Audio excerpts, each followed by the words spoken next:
ladies and gentlemen, it's that time to get step in the ring with the greatest tag team in podcast history. Just Freakin Wrestling, the J.F.W. podcast, hosted by Travesty. I'm Dizzle J. And as we are recording, we are looking at the last day of 2017. Yeah, I mean, 2018 is almost less than 12 hours away. Yep. We're, and it's super exciting because, that just means we are maybe 3.5, well, technically, I guess, 4 weeks away from the Royal Rumble. Yes. January 28th. So, yeah, I guess 4 weeks. I'm really excited because that is my favorite pay-per-view of the year. We were just talking about this. It is totally my favorite pay-per-view of the year. Thinking about taking it off work, possibly catching it. And if you were to take a day off work, this pay-per-view would be the one to do it because not only is it the Royal Rumble, we know what the Royal Rumble brings. It's that 30-man over-the-top rope Royal Rumble. Right. But also the Women's Royal Rumble that is coming out this year as well. First ever Women's Royal Rumble. Yeah, and now I know we talked about it a little bit. We talked about it last week about how, who we think we would have in there and everything. And we're definitely still going to do that. We're going to do that close to the Royal Rumble time. But I also heard rumor that there may only be 20. Really? Yeah. Well, that would make sense because I don't think the roster's that deep for the women's division. At least if you just go by SmackDown and Raw rosters. Yeah, when you look at the main roster, there's no doubt that there are a significant amount of more male competitors than there are females. Right. I mean, it is obvious that, but if they did the 30, they could easily fill that roster up. It would just be more of NXT legends returning, and possibly some of the women could come back from the Mae Young tournament. I mean, they could definitely get 30 women to fill up the whole ring. I'm sure of it. Whether it be legends or, like you said, NXT or Mae Young people, or God only knows the pool of talent that they have out there, really. Absolutely. And, maybe, if when we get it confirmed and everything, it'll give us a better idea of who will be in and everything. I'm hoping they do 30. But we'll just see. Maybe the only reason they're doing 20 is because maybe of a time crunch or anything. Because now you're looking at doing 2 Royal Rumbles within the time frame, and I don't see them making this a 4-hour long pay per view like they do at WrestleMania. I think I'll probably still stick to the 3-hour time limit. Yeah, and now are they going to do the Royal Rumble matches back to back? I wonder. Are they going to put one at the beginning and have the men's at the end? I don't see them putting the women's at the end this year. If I had to guess it, they would do, because when you look at the Royal Rumble, you have the final round of the U.S. title match. Right. You have the triple threat match for the Universal title. Right. Then you got the 2 Royal Rumbles. Now, I don't know any other matches that are going to be in there. So I'm going to assume that they will do the U.S. Championship match, then they'll do the Women's Royal Rumble match, then they'll do the Universal Championship match, and then they'll do the actual Royal Rumble, Men's Royal Rumble match at the end. That would make sense to me, I guess. It seems like the most logical order that they would do it in. But at the same time, I don't know what other matches they're going to be. And I think from history shows that the title match always happens before the Royal Rumble itself. Because when you look at last year with Roman Reigns having the title match he did last year, after he lost, he went right into the Royal Rumble. I think that's happened quite a few times in the past. I can't remember at the moment, but I'm sure it's happened. And I know that there's been plenty of times where people have lost matches before the Royal Rumble and then end up being in the Royal Rumble. Yeah. Yeah, so we'll definitely see the order as it comes closer to time. Like I said, we are still 3-4 weeks away from it. Again, with 2018 coming around the corner, that means the Hall of Fame's coming up. So we're definitely going to get those predictions in fairly soon before they start announcing people. But another thing that usually kind of happens is award ceremonies and awards given out to wrestlers. Whether it's I think it was PWI, where they do the their rankings. The top 100. Yep, once in a while, WWE does the Slammy Awards. Yep. And even the Hall of Fame itself is an award amongst itself, So we figured, if we're going to be a wrestling podcast, why not do what everyone else does and, do an award show our own? Yeah, but Our own freaking award show. Our own freaking award show. Absolutely. I kind of like the name of that. I'm so proud of you. Yeah. Yeah, it doesn't take much. Okay? Just throwing words out there. Just throwing words out there. Just put freaking in front of everything. We'll sell it. Yeah. So we're gonna do some awards this week, and they're not gonna be like we're handing out or shipping off actual statues or awards to people, because one, that's money, and two, I don't know where these people live. So it'd be a little weird if we did. It would be a lot weird, yeah. Yeah, because I wouldn't be here right now. I'd be over there with them, knocking on guys' doors like, "Hey, buddy, Happy New Year!" So we're gonna have our little award thing here. We got a couple different categories here, and it's not really like where we're gonna name off 4 people and pick one. We already decided who we're gonna give these awards to and everything. And in reality, there was no voting and everything. So just so everyone knows, these names were chosen based on what we prefer, So if you guys don't agree with them, don't give a shit, because this isn't like a debate thing where, this is just who we feel would get these awards if we had an award show. But we'll fucking debate with you. I'll debate, yeah. If you tell me I'm wrong, we will argue. Yeah, one of the awards we have here is Male Wrestler of the Year. Right. So if you guys feel that our choice is wrong and you think John Cena's right, well then you're an idiot, because Mental Mary doesn't get a say in shit. No. But I'm gonna let you pick which award do you want. Which one to start out with? Well, let's go with the biggest shock, probably Comeback Wrestler of the Year. Comeback Wrestler of the Year. Okay, so it was kind of a no-brainer to give it to Jinder Mahal. Yeah, Jinder Mahal. Jinder Mahal started off as, I guess, a glorified jobber. Yeah, made it into 3-man band, disappeared for a while, came back, and found himself on top of the world. Pretty much. Yeah. And when you look at all guys from 3MB, and even you gotta go a little bit back to 2016, every guy who was in 3MB went on to win a title since then. Right. Jinder Mahal won the world title. You had Drew McIntyre, who left, went to Impact Wrestling, became champion there, came back to WWE into the NXT division. He was the NXT champ until he got injured and lost at the last takeover. And then you got Heath Slater, maybe not heavyweight champion, but he did win the first ever SmackDown Tag Team Champions with Rhino. Yeah. So, 3MB, eventually, their hard work did pay off, and they took their own journeys their own different way. But I think the biggest impact was Jinder Mahal, who I never saw him as a guy who could potentially be a champion, especially after 3MB and all that stuff. When he originally came in and he was part of the whole Great Khali storyline thing, there I could see him being a very strong mid-carder, but I never expected him to be, champion. And technically he has beat a who's who on the SmackDown roster throughout the year. Obviously with the help of the Singh brothers, but still, he's been the champion. I think he's done a pretty decent job of being a great heel champion. Yeah, and as we always say on the show, a win's a win. A win's a win. So, but yeah, he surrounded himself with the right people, with the Singh brothers, being able to manipulate his matches. Right. Great Khali coming out in the Punjabi match. So, it always seems like he has something. He's just an intelligent wrestler.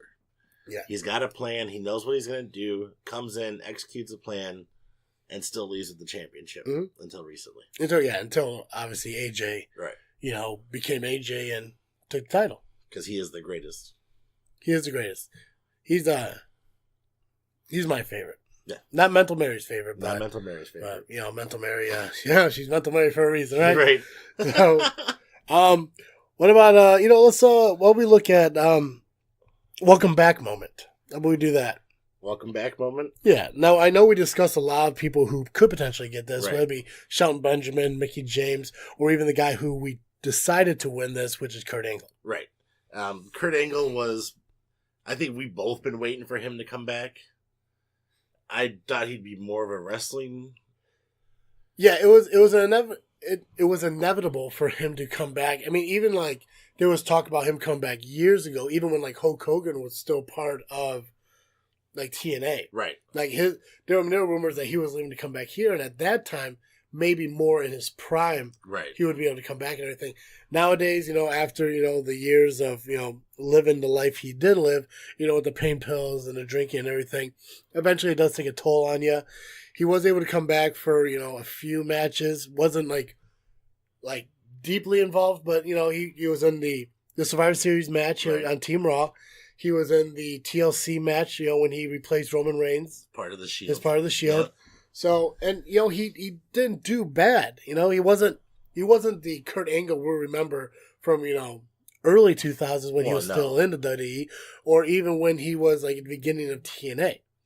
But he still shows that he was able to do it. Not only that, he was able to amend whatever problems he had with WWE. He became a Hall of Famer, the GM of Raw, and he's still out there, being kind of an impact to these storylines. I think it's great because he does stay relevant, and he totally can pull off the GM thing. The only thing I don't like they're running with right now is the whole Jason Jordan thing, and I'm hoping that leads to a match with Kurt Angle at some point. For me, Jason Jordan isn't quite over yet, and I think Kurt Angle is probably the kind of they're trying to use him to push him. Mm-hmm. There was I can't remember where I saw it. It had to be on Facebook. A lot of those wrestling articles come up. There was rumor that Jason Jordan is supposed to be the next authority Seth Rollins. Really? I'm still not sold on Jordan. No. But Angle, to me, anytime you can get Angle in your organization, you're just doing a great job. Oh yeah, absolutely. And to go back to Jordan a little bit, the only thing I don't like about him, because he has the look and the ability to be a great wrestler. It's just with the storyline he has right now, with him running and whining to his dad. It to me it kills his integrity. Right. Exactly. Yeah. It definitely. I cannot. It's like the spoiled rich kid. Exactly. He just assumes because daddy's in the power he is, he's able to hand him anything. Right. And I'm glad that Kurt Angle is able to separate that within the storyline and saying listen, just because I'm your dad doesn't mean I can give you everything. And because the three I's, intensity, integrity, and intelligence, right. He has all of it. And because of that, and because he was able to come back and do such a great job in the WWE currently outside the ring, even, that's why I think we decided that he got the award for the welcome back moment. Yeah, definitely. I was definitely happy to see him back. Yeah. All right, which way do we want to go? Well, it's your turn to pick. How about let's go worst booked? Worst booked. Two people came to mind for us on this, which was Dolph Ziggler and Finn Balor. Right. Which both are, they're both logical. I mean, they're both the most that makes sense for either one of them. Right. But I think picking Finn Balor as the winner of this award is well, you almost have to go with Balor because he was the first Universal Champion, got injured the same night, finished the match, got the belt taken away, and has never given another title shot. No. As of yet. No. The closest he ever came is, I know he was, there was either a 4-man, a 5-man, or a 6-man. I can't remember how many people were in a match for a number one contendership, and he even lost that. Right. That was the closest he came to Universal title since he gave it up after his injury. And ever since then, they put him with Bray Wyatt, who I do believe is probably, one of these underutilized, wrestlers as well, being that, he won, the title, earlier in the year, and he just ended up losing it at WrestleMania against Randy Orton. Yeah, and then he had to give it up right away. Yeah, he had it for a month, and ever since then, he just kind of he's back in the mid-card area. Yeah, it's surprising to me because Balor is not even in the IC picture at all. I don't need to be him being in a tag team. I really don't think he needs to be in a tag team. I like him just as Balor himself or the Demon. Whatever the case may be, Finn Balor needs to be in that picture, and people love him. So I don't get what WWE isn't seeing. No, it makes no sense the way that they're booking him, and And the thing is, like, he's not in main events. He's barely in, like, like the mid matches of the of Raw. It's like his last match, he was in a tag team match with a guy going to 205 Live. What they told me, or timing. If Finn Balor did become a tag team and go for the tag team titles, who would you want his tag team partner to be? Oh man. Hey, you put me on the spot. I already know who I'd pick. Well, who would you pick? Neville. Ooh, Neville, that'd be cool. That'd be real cool. I don't know. I would have to have someone that could play off the demon part of Balor and regular Finn Balor. I think Neville would do a great job. I think Neville would do a great job. It gives you that more of a high flying tag team rather than the kind of like the Rockers. Yeah, it gives you something. I mean, you got Sheamus and Cesaro, who are powerhouses. You got Luke and Gallows, which is a blend of kind of like powerhouse and technical with the two. This would give you different. These are two aerial guys who do have like a little bit of grappling to them and strike kicks and everything. I'd have to agree with you. I think that would be the most. God, now I want to see it. Right? I mean, like, could you imagine, like, for their finish as you have Finn go up for the coup de grace, and then right after that, Neville climbs in and does the red arrow. Ooh. Right? I mean, that'd be one hurt motherfucker on that bottom. Speaking of Neville, we gave Neville the Cruiserweight Award for being the best Cruiserweight of 2017, which is a complete no-brainer to give it to him over anyone else. Enzo wasn't even a fucking thought in it. No, Enzo was not a thought. No. Neville just, once he got that title, he owned that title. And he just put on great matches after great matches. Hopefully he doesn't go anywhere, but hopefully if he goes somewhere else that, more power to him and success. Yeah, I know he's still contracted. As it looks right now, they're not using him because he's not very happy with the way that they're booking him. But he said that he wants to come back full time. He has no problem, but he doesn't want to be on 205 Live. He doesn't need to be on 205 Live. No, I think he wants to go to SmackDown.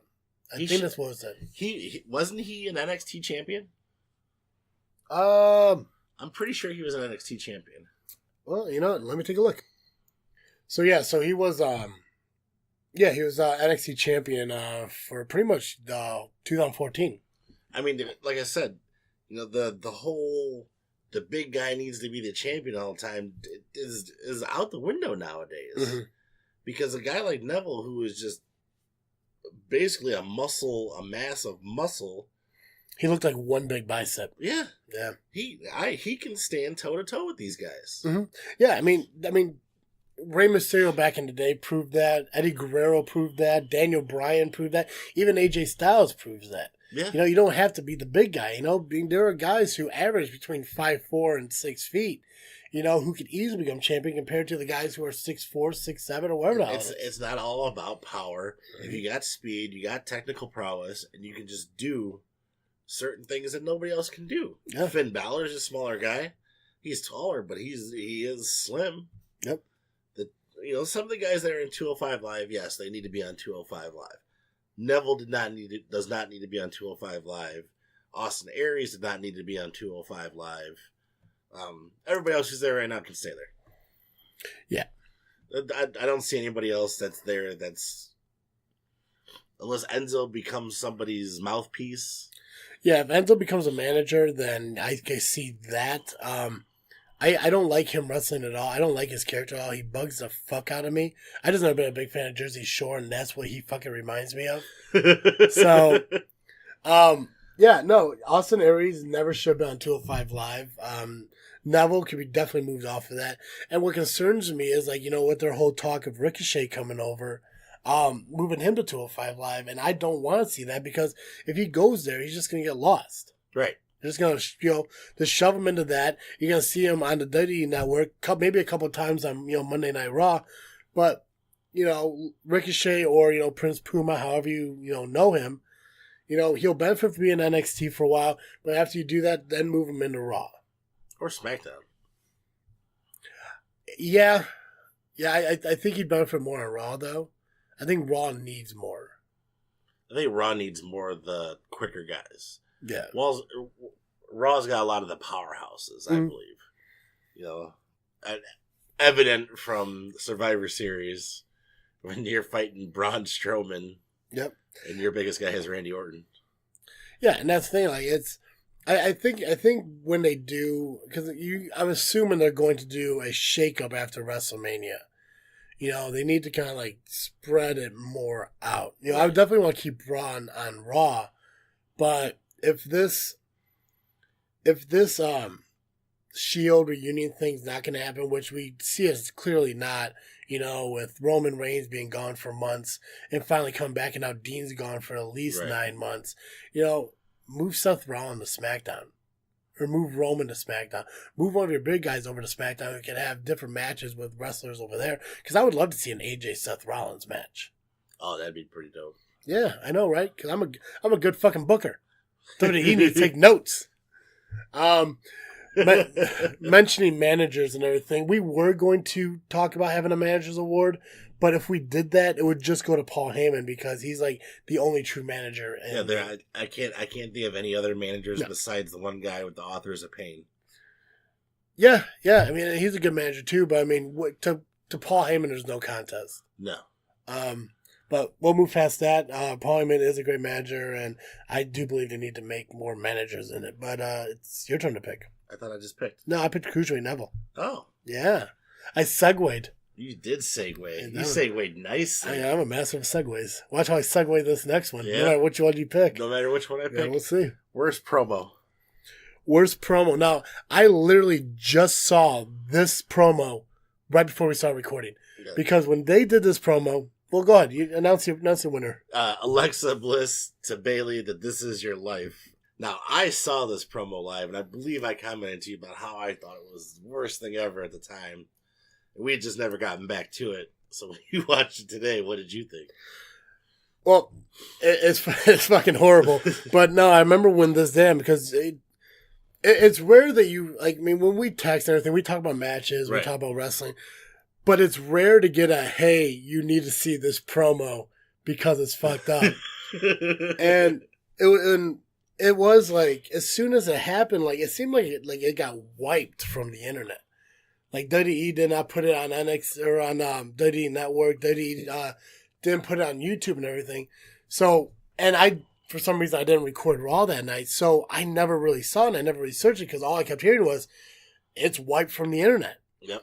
But, yeah, you Google it's in YouTube. You know, it's definitely, if you haven't seen it, it's like a car wreck. You don't want to, but you can't turn away.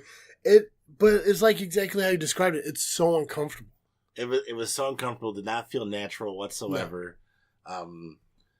Bliss, who is usually on point with the stuff, I don't know what that was all about. But I mean, like I said, I don't ever text you like, dude, you gotta fucking watch this terrible piece of shit. Well, see, and that's another thing too. It's like it sounded completely staged. There was no like realism to it whatsoever. You know, the fact that the teacher said that, you know, Bailey's dad sat there in class for the whole time. Like, no school is that real. Right. So saying it is obviously fucking everything up. You know, with her friend and, like, you know, her boyfriend at the time and everything was, you know, like, they ended up making out with each other because they liked each other. I mean, it was so fucked up the way they did it. It was so unreal, and it just lost its appeal. Now, when The Rock and Mankind, you know, they had The Rock's This Is Your Life, I mean, it felt so natural because, I mean, they brought these people out who could potentially be, you know, his English teacher or his football coach. You know, they didn't go to the extremes to make it seem unrealistic. Right. And when she was sitting there, and she has a table full of these artifacts, as she called it, it's like, how did you get Bailey's yearbooks and trophies? Right. It's like, I mean, like, you literally had to break into her house, or her parents would have to give you that stuff. And I doubt that any parent would hand over a kid's trophy. For best sportsmanship. Yeah. It was gross. I regret watching it. I can't even say I don't. It was so. It's like I hate you a little bit for making me watch it. No, man, that's the thing. I mean, like, it's wrestling, you know, and it's a podcast. You know, I gotta suffer through. You know, but it's definitely the worst promo. it's like you sit there and you're thinking like, holy shit, what the fuck did I just watch? Nice. Yeah. But speaking of holy shit, we do got our holy shit moment. Segways, bro. Segways. The holy shit moment of the year, we had to give it to Shane McMahon and Kevin Owens Hell in a Cell match where Shane jumped off, which, we saw him do in 2016 with The Undertaker. He went to the well twice pretty much, and that's one thing. Obviously, Shane McMahon jumped off to try to hit Kevin Owens and he missed. And not only that, that went to the heel turn that we see with Sami Zayn. Right. But, people define insanity as doing the same thing, over and over, expecting different results. Right. And that's pretty much what this jump was. It was pure insanity. I think Shane was just overconfident in what was going to happen. Obviously, nobody could have seen Sami Zayn pulling him out of the way. But, man, that had to hurt like a mug. Yeah. I mean, Jesus. And it was a weird thing, too. It's like, so when you watch the WrestleMania one, it kind of looks like it was set up and slightly staged. Right. Especially like when you watch the table, how it collapsed. It didn't collapse really slow, but it collapsed slower than what you think a table would. Right. So there was something underneath it. The one with Kevin Owens, that seemed so like that whole situation with Sammy pulling Kevin Owens off. I mean, all of it seems so like unplanned and like in the moment. Like when Sammy put Kevin Owens over him to pin him and everything, that didn't seem like that was planned. It seemed like an in the moment kind of thing. I mean, I could easily see where, something was planned beforehand, and like Shane just goes back there and he's like, "Hey, I got a better idea. Mm-hmm. Let's do this." Nobody else was ready for it. Which WWE is known for doing shit like that. Who was it that the fireworks went off of behind them and scared the shit out of them because they didn't know it was going to happen? I think it was Cole. And not Adam Cole. Michael Cole. When he was still just a behind the scenes announcer kind. Oh yeah, you're going back. Yeah. You're going back, yeah. And he's like, "Oh shit, they never tell me nothing." But yeah, man, and WWE's known to do that. They're known to, even though it's the PG era, to push the boundaries and do the outside the norm. Right. But yeah, if that Hell in a Cell moment, if somebody was telling me that wasn't supposed to happen, it was a last minute thing during the match, I'd believe 100% because, it looked completely different. It felt completely different than what we saw at WrestleMania. I mean, it flowed nicely, and it did seem very organic. So it didn't, like you said, didn't seem staged. It didn't seem anything like that. It felt like Zayn was just like, you know what? I'm going to go save him. Because screw Shane. Yeah. All right, so best promo. I don't have the segues you got. So. I know. Actually, I thought of the segue we could have used, but okay, we'll go with the other one instead. Yeah. I was going to talk about Sami Zayn's heel turn, and we could have moved into the best heel turn of I thought I was going to spin that way, but you didn't, though. I didn't. You didn't go with the segue. No. Anyways, yeah, no, best promo. I mean, and that's fine. Go with best promo of the year. So with the best promo, we kind of narrowed it down to two. Yeah. But both of them including the same person, which was John Cena. Which we all know John Cena can cut a hell of a promo. Yeah, it for the lack of what I feel is in-ring talent, which, I mean, he is a good wrestler, but he's not a technical wrestler. No. He has the big spots and, the striking, some of the striking. And he's, over his years, he's worked on, like, creating new moves and different moves. But when it comes to techno, he's not. But promos, he kicks ass. And oh yeah, I mean, there were two big ones. You decided you had one you liked. I had one I liked. There was a third one where we mentioned with the Miz and Maurice and him and Nikki was also good. I liked the AJ John Cena promo before the Royal Rumble back in January, right? Which was definitely a good one. Yeah, but I liked the Roman Reigns John Cena one. I forget which pay-per-view that was before. It's not important. It's not important. But yeah, I mean, and we agreed, and we came to an agreement that one was the best because that one seemed more off the script. Right. I mean, you had Cena just calling him basically a cardboard cutout of himself. Mm-hmm. And Reigns got tongue-tied and didn't even speak for a good portion of it because Cena just blew him out of the water. Yeah. And with the Miz and the Maurice one, I had to give it to Miz on those instead of Cena because I believe the Miz and Maurice did a way better job of going after Cena and Nikki than Cena and Nikki went after them. Their parodies of the Total Diva kind of shows were probably one of the funniest things I've ever seen the Miz do. I mean, the Miz is hilarious. I can't wait for him to come back because I always miss the Miz when he leaves. Mm-hmm. But it seems like, and we keep talking about this, the past couple of years, he has just been on fire at WWE. Yeah, I mean, he was the Intercontinental Champion over on SmackDown pretty much since the brand split. He was the top Intercontinental Champion. And then he moved over to Raw with the title and held it there up until he lost it to Roman Reigns, which big fucking surprise. Huh. Nobody loses to Roman. No, but I like him. He's one of those guys that he's great at being a heel. He's great at making you hate him, but you enjoy what he does. Right. Why you laugh? I think I said that right.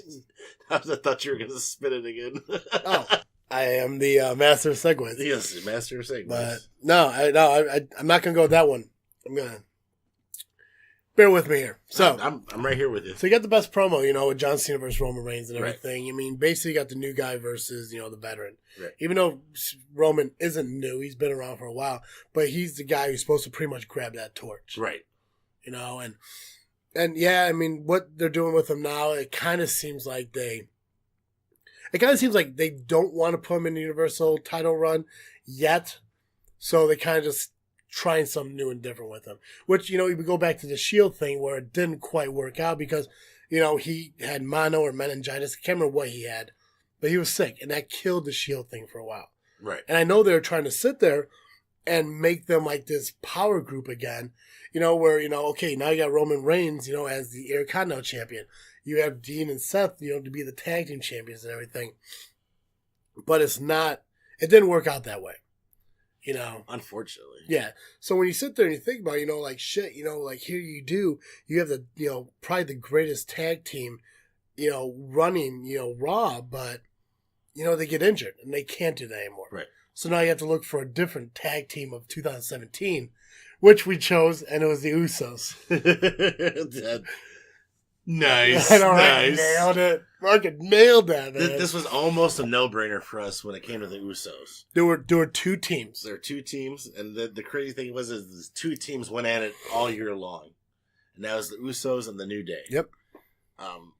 If they don't get best match of the year for that Hell in a Cell, I don't. Then there shouldn't be a best match of the year. No, that was.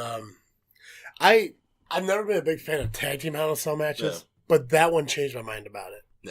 Yeah. Like when you looked at like DX versus the Big Show and the McMahons, I mean that kind of ruined it for me. Well, but what they did with that not 6 man, but it was 2-2. Yeah, 2-2. Yeah, and I can't remember like who was in it.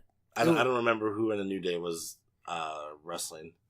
I just know that these guys and the New Day have put on several matches, and even them themselves, they got, they called them down to the ring, and they just put it out there on how they were the top 2 tag teams in WWE. Mm-hmm. And I can't disagree. No, no one can disagree with that. I mean, right now in WWE, I think they're very lackluster on their tag teams at the moment. A lot of it's like, people being put together for better or worse. When you look at Sheamus and Cesaro, it worked, but they were just 2 random guys. Right. When you look at Mojo Rawley and Zack Ryder, they're just 2 random guys. And obviously that didn't work because Mojo, turned on him. So I don't know. Mojo, I was gone for the whole turn. That's right. So Mojo turned on Zack because they kept losing. You got the Ascension who's not doing anything. You got Fandango and Tyler Breeze. Yeah, Breezango, who are together, but they're not even doing much with each other either. But now, you got the Revival who came back. I'm happy to see and knock on wood, I'm not going to knock on wood because I don't want to fuck up the recording, but that they become injury free for a while to actually Right. start moving forward. And I'm hoping they start doing stuff more with like Gallows and Anderson, because if you pull these guys into your company from New Japan to just do what they're doing now, which is pretty much selling merchandise and fucking WWE.com promos, it's a joke. It's a joke to their wrestling ability. I mean, you have Gallows, who is now, this is his third run in WWE. Technically fourth if you want to include him as being the imposter Kane back in like 2004, 2005. Oh shit, I forgot about that. And then he was Festus. And then he was Festus. Yeah, and then he was part of the Straight Edge Society when he was Gallows. And now he's back again, and you're going to put him in just, he's going to have him running around calling people nerds. Like he's that fucking drunk ogre from Revenge of the Nerds. Yeah, that's what I don't understand. Like, how is nerd is the biggest, thing you can call somebody at the moment? PG, bro.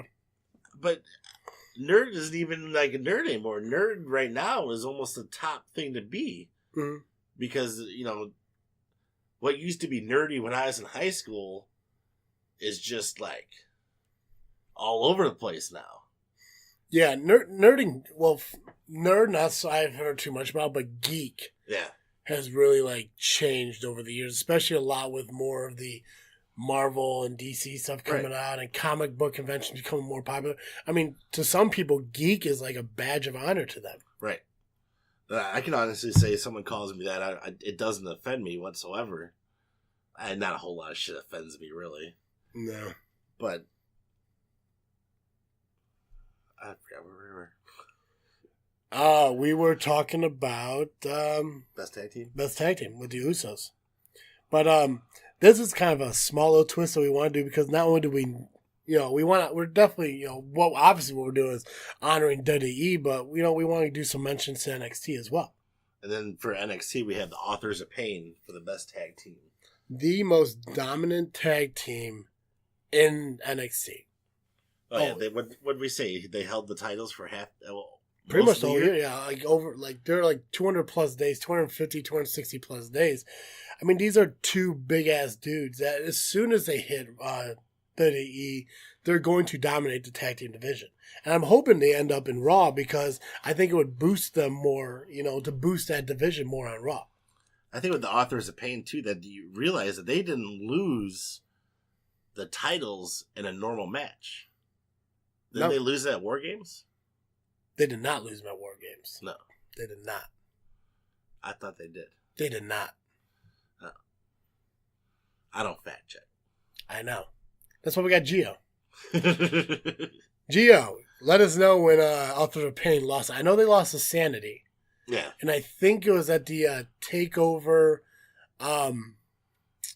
It wasn't. It might have been a TakeOver for Survivor Series. Wasn't that War Games? That was War Games, but no, okay, then it wasn't at War Games.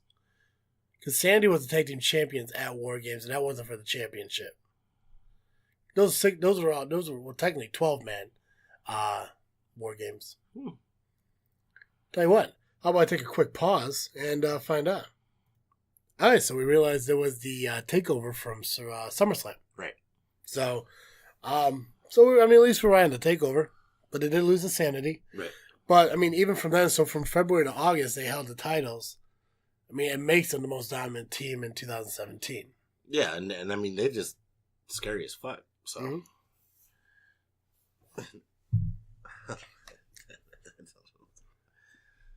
Oh, Jesus. Wait, how are you going to segue from scary as fuck? I have no idea. You got to work on your segues, bro. I do got to work on my segues. Segues are, they're... So, and... Of course, in any other year of WWE, we have heel turns, and we're going best heel turn was Tommaso Ciampa? See, and that was an NXT guy. That would have been the perfect segue, because we were talking... speaking of NXT... Yeah? Yeah, Tommaso Ciampa. Yeah. One half of DIY. I'm not sure if I'm pronouncing that right, so I'm just going... DIY? No. Tommaso. I know how to spell. Fucker. Tommaso. I'm pretty sure, because it's Tommaso Ciampa. That's what I'm going with. Fuck it. One half of DIY. One of those tag teams where you have two indie guys who came together in NXT, and they made a great career. I mean, they were tag teams together for with each other for months. They held the titles for 70 days for losing to Authors of Pain, which isn't surprising at all. Which would have been another great segue you could have used. I didn't know that.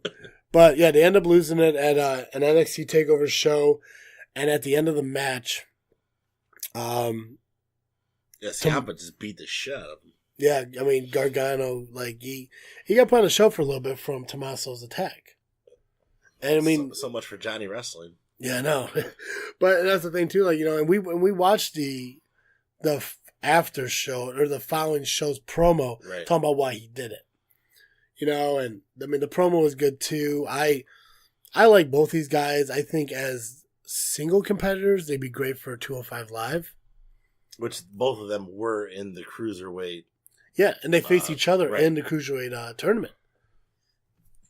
Even as friends, you know, they put that aside to compete against each other in the tournament. It's just like, it just shows that, like, you don't have to be on the big card in the big, you know, matches on the big shows to, you know, to be the best. Right. You know? And this is probably one of the only ones that I'm willing for you guys to challenge it. You know, if you think that there's a better heel turn than this in 2017, I want to hear it because I want to tell you how wrong you are. Because I don't see another heel turn that is better than this one. I mean, this one came out of nowhere. I mean, even like when you said, like when we were talking about this, before we even talked about this one, we talked about how maybe Big Cass's heel turn was the biggest one. Right. But you said yourself, you saw it coming. Right. I saw that one coming. Yeah. But like even when I was watching the video, you know, there at the thing there, and he was, you know, they're doing the bro thing, and then all of a sudden he's just like, yeah, you know what? Yep. You're gonna eat some fucking Titantron. Yep. Go boom. Exactly. And that's the thing, is like, I mean, it came out of left field. It was so random.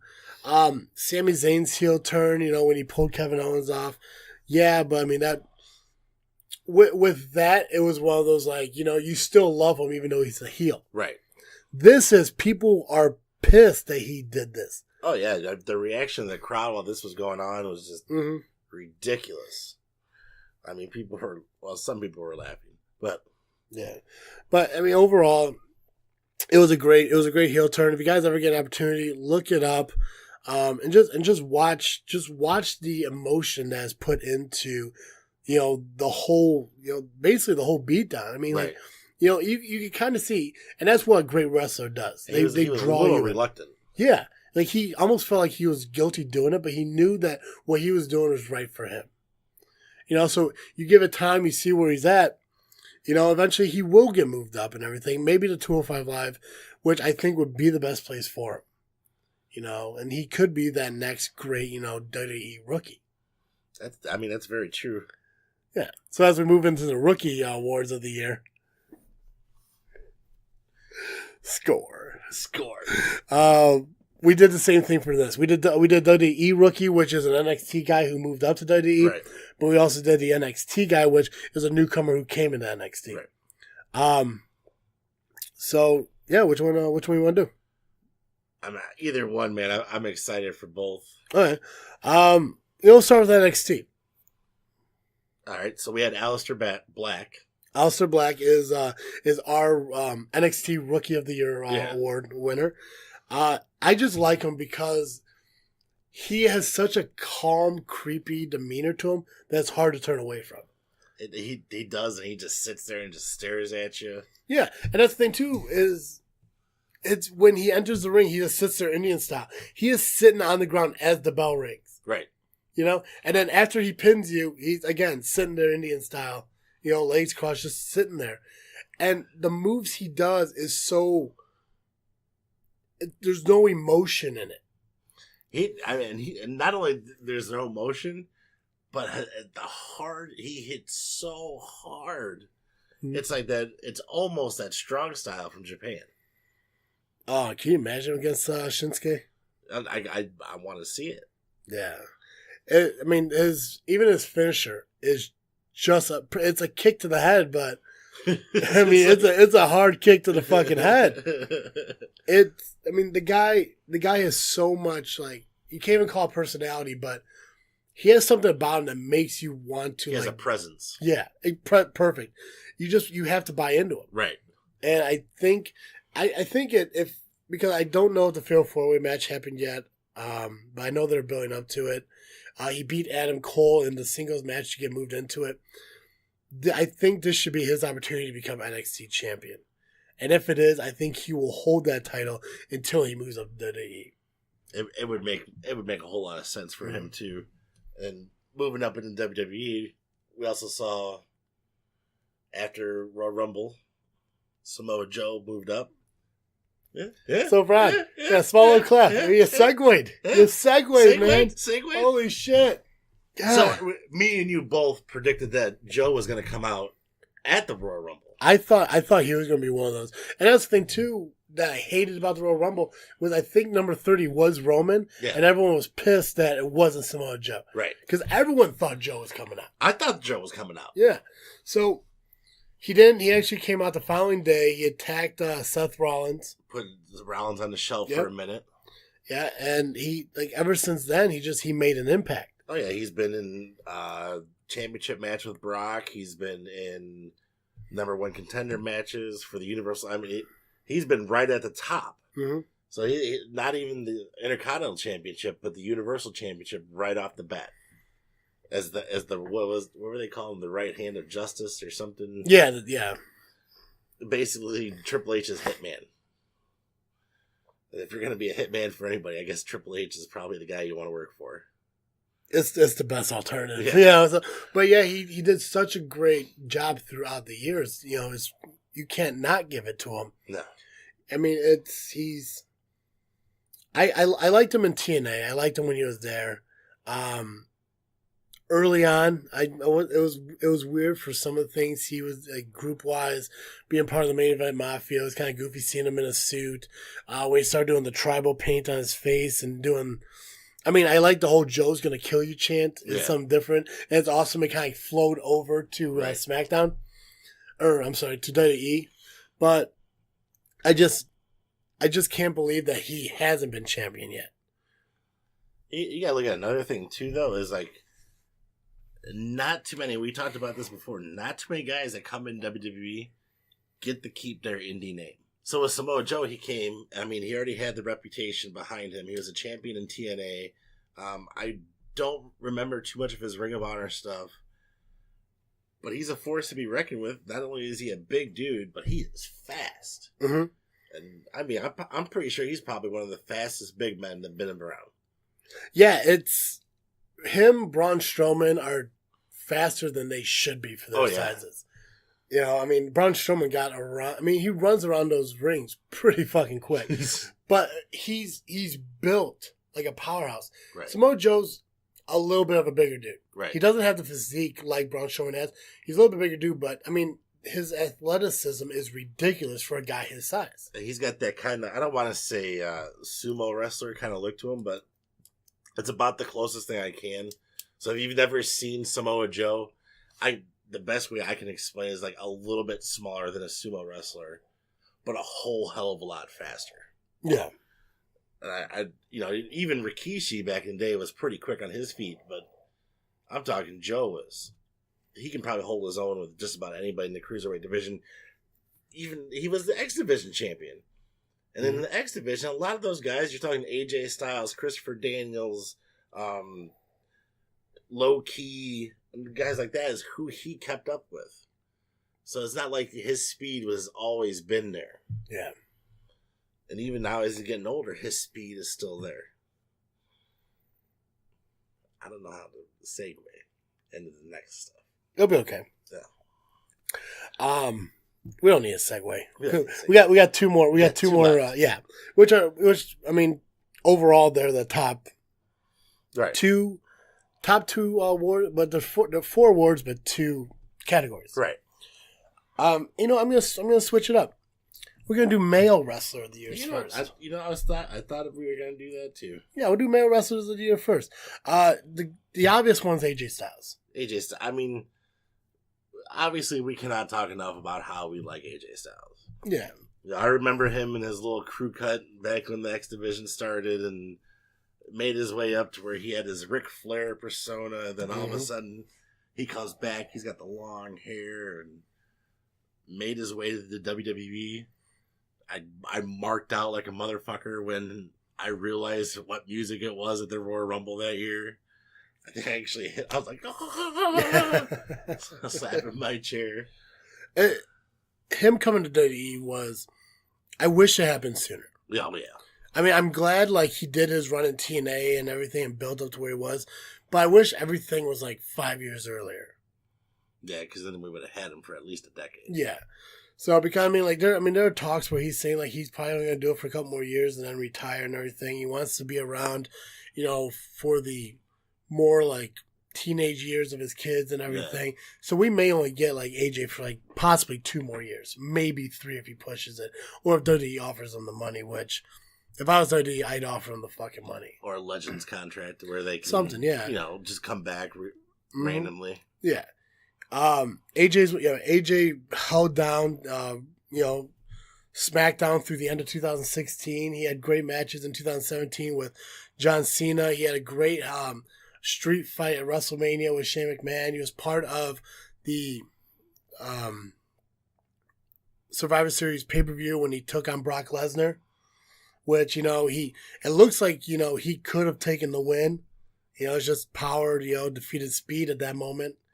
But he was part of so much, and he's ending 2017 as champion, just like he started it out. Yeah, see, that's not, you go in the same way you came out, that's not bad at all. That's right. And then you put on all these amazing matches, like comebacks, and then with NXT. So we got Drew McIntyre, who was one of those guys that we had talked about before. Mm-hmm. The few that have left the WWE and come back to the WWE and become more successful than what they were when they left. Yeah, that the list of people who did that is very short. But Drew is on the top of that list. Oh, yeah. Wrestlers come and go, but none of them, it's very rare for one to come back and become more successful. Right. And Drew was a great talent and a great prospect for WWE when he first came in and he had that run as the IC champion. Something happened. I don't know what it was. Backdoor politics. He fucked up somewhere and he pretty much lost his push and became a jobber. My whole thing is he probably got too full of himself. Kind of like that Randy Orton deal when he first came around. Yeah. Well, I should be this. I should be this. I should be this. And they're probably like, you know what? Nah. Yeah. You can go fuck yourself. Yeah, knock him down a peg and shit. Right. But, he did. He went out. He went to TNA, grew up a little, became champion there. He was there, Drew Galloway. Right. And he came back to NXT. Came back as this Drew McIntyre. Ran an undefeated streak for so long and then eventually became champion. And then lost it to Ciampa or something like that. Yeah, I know his nickname's CN. I know that. I don't know his name. But yeah, he had a great match with him. Unfortunately, getting injured and being out for a while and losing the title. But he had a great run. Can't wait for him to come back. And I'm assuming when he does come back, he'll come back to the main roster. I don't know how long he's going to be out, but it shouldn't be as long as, Cass has been out, which is still out, or even Roman Reigns for the 9 months he's expected to be out. What'd I say? Roman Reigns. Yeah, he should be out. He should just go. He should just go. But yeah, Dean Ambrose. And that's what's weird. It's not weird, but I say that a lot. You know what's weird, but it's not really. Anyways. It's like your catchphrase. Yeah. Everyone that's in the Shield, all 3 of those guys came from NXT, won championships, and were out for an X amount of time because of injury. Mm-hmm. Except for Roman Reigns. He was out because of drugs. And mono. But anyways. But none of them lose their push. They don't. No. Because they already established who they were. And it's very rare for anyone to do that. Yeah. To close it out, the last 2 awards we have, out of the last category we have, is Female of the Year. And I think it's only right that we make this the main award for the episode because of everything that's going on in women's wrestling this year. 2017 has actually been the year of the women wrestler. Mm-hmm. From, the independent shows that we see now are just strictly women, to the matches that they're pulling off, Money in the Bank, Hell in the Cells, Iron Man matches, cage matches. the women are coming up, and if these guys aren't careful, the women are gonna have the WWE. Yep. But who do you want to start? You want to start NXT or you want to start WWE? Let's start WWE because NXT is the one that intrigues me more. Okay. WWE, we narrowed it down to either Charlotte or Alexa Bliss, and what it came down to was both women held both brands' championships. Right. The first woman to do it, but we gave it to the one who did it first, which is Alexa Bliss. Right. She held the title for both titles, either one, a majority of the year. Like, I think like over 80% of 2017, she was a champion. And for being the small stature she is, she continues to win against Nia Jax or Tamina or Becky Lynch. Right. You know, when she faced Charlotte at Survivor Series, I mean, she held her own until, you know, Charlotte got the victory. Charlotte did win, right? Yeah, Charlotte won. Yeah. So, I mean, she holds her own against these bigger competitors, you know, and she, other than the Bayley, this is your life, she's been entertaining throughout the whole 2017. Oh yeah, she's definitely entertaining. She's basically kind of like the high school bitch. Yeah, the cheerleader. Is how I picture her. You know, yeah. Like she just rips on everybody, fuck everybody, and then it's like, oh, you know, hi Nia, I kind of need some help with this shit. Mm-hmm. Me and your buddies. Yeah, and what's also cool about her is like, see, there I go. I said that shit again. It's that weird cool. Ugh. When you watch, because I watch Total Divas. I don't know if you do. Not really. Okay. But she's on the show. Oh, really? Yeah, so you can see what kind of real person she is, too. So it's really nice to have Total Divas because you get to see the real person. Because as much as I hate to admit it and everything, kayfabe in WWE is dead. It really is for the most part. So you see Alexa Bliss now where she doesn't have to play a character bitch. She just portrays like she portrays it, but not in like an over the top kind of way. Right. It's like a natural kind of bitchy thing. Yeah, totally. So I like Alexa. I think she's fucking adorable too. She's probably like one of the hottest women on the roster. But I mean, even this year, you know, she had great matches. I think the best match of the year, which I didn't see it, but I think because of what it was the Sasha Alexa Abu Dhabi match. Abu Dhabi match? I don't think I saw it. Oh, yeah. We didn't see it because it was a live event in Abu Dhabi. It wasn't an Abu Dhabi match, but it was a match in Abu Dhabi. What the hell's an Abu Dhabi match? Well, we're going to create it now. But yeah, I mean, like, it was the first women's match in history in Abu Dhabi, and Alexa was part of it. Yeah, this is what we talked about last week. Like I said, the year of the woman has been 2017, and I don't see it losing steam at all because now you're bringing in girls like my daughter who love to watch the females. Well, don't care to watch the guys anymore.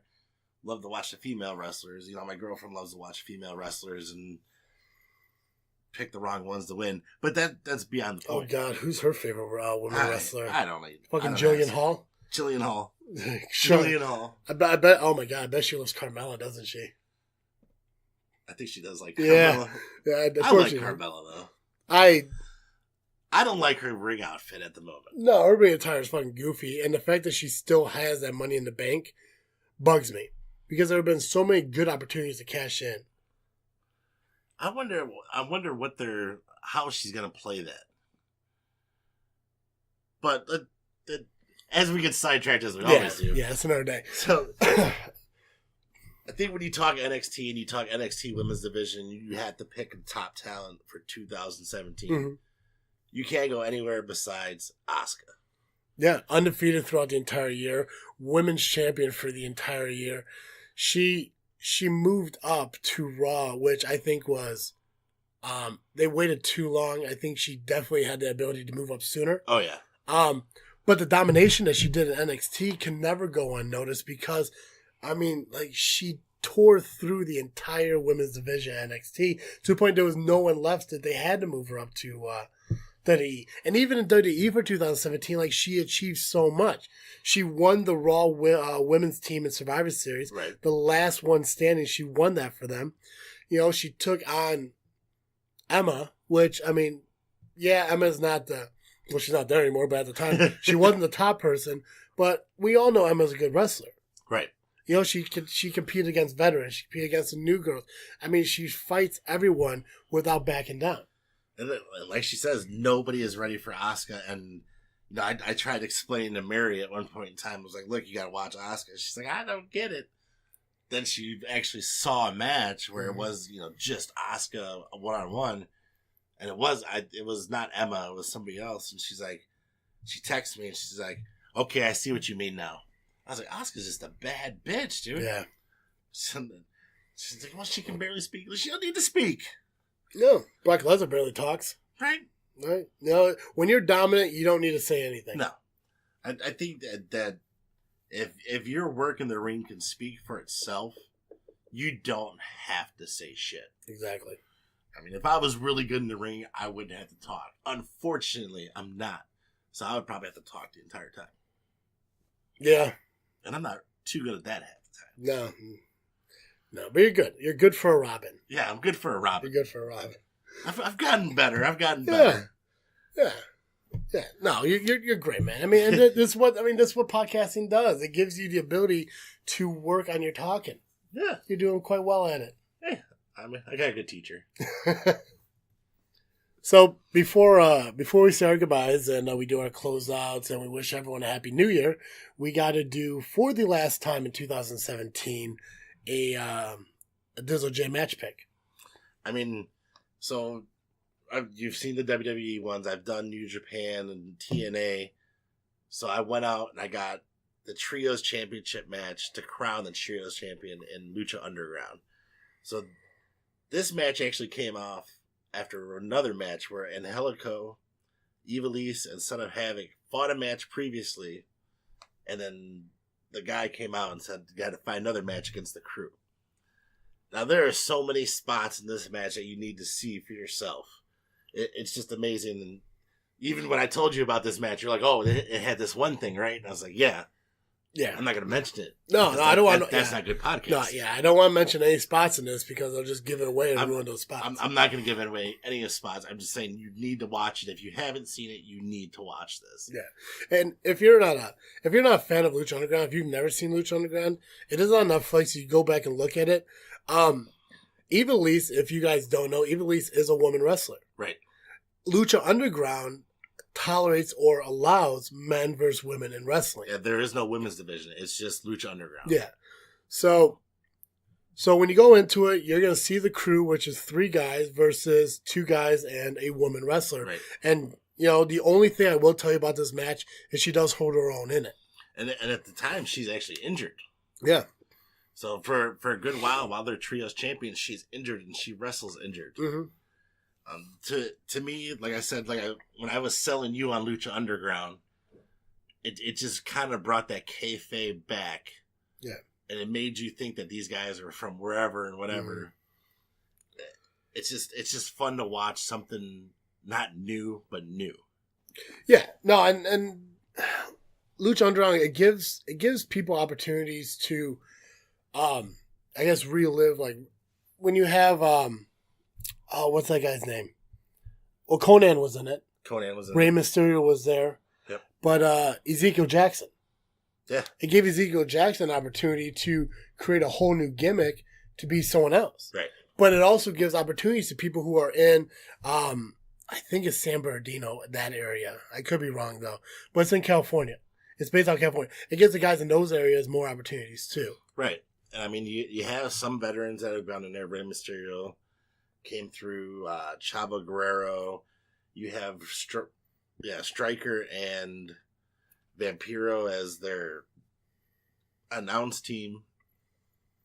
So it has a healthy blend, and you got a lot of luchadors just from Mexico. Mm. I just think it's, check it out. I think once it really gains ground, it's going to keep going. I love that. Yeah.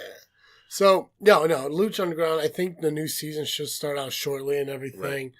So, yeah.